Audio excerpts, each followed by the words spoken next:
Here is how to change the impeller blades on a Blagdon Auto Shut Off 2000 pump. So first of all, obviously unplug it from the mains. Then you have to slide this off by holding it here and pulling at the bottom, and you kind of pull and wiggle and this whole section comes off. And then this you have to unscrew away from this lug that holds it in place. It's easiest if you hold these two tabs. And then you can pull and wiggle that off, and we can see our broken impeller. So this rubber cap just pops straight off.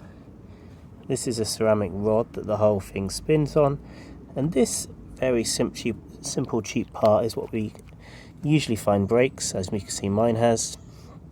Now the original one has some plastic here, and it's just two kind of yellow plastic lugs that you have to cut off with a Stanley knife or something like that, and then this can just pop straight off and you can put the replacement on. So this one only has 4 blades because I'm trying to reduce the flow a bit, and it has the same, you can see the little lug inside that catches on this lug and makes it spin. So it won't go any further this way, it will go that far and then it will stop. There's also a spacer that goes on top, and then you can put this on top and squeeze it all together, and there you go, it spins beautifully. And then this magnet just goes straight back in here. It's a good idea to make sure this is clean, there's no rubbish in there. And it will just pull itself in place, and you can see here that it spins very nicely. And then this kind of hex cutout will go over the rubber bung.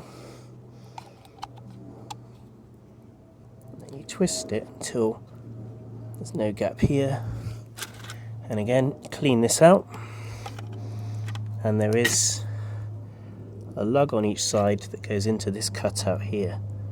So we line it up on both sides, push at the bottom, and then just clip it into place, and then you can reconnect your pump and it will work.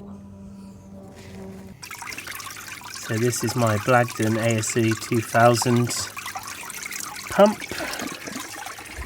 with the custom impeller blades on the lowest setting, pumping through a very wide pipe quite high.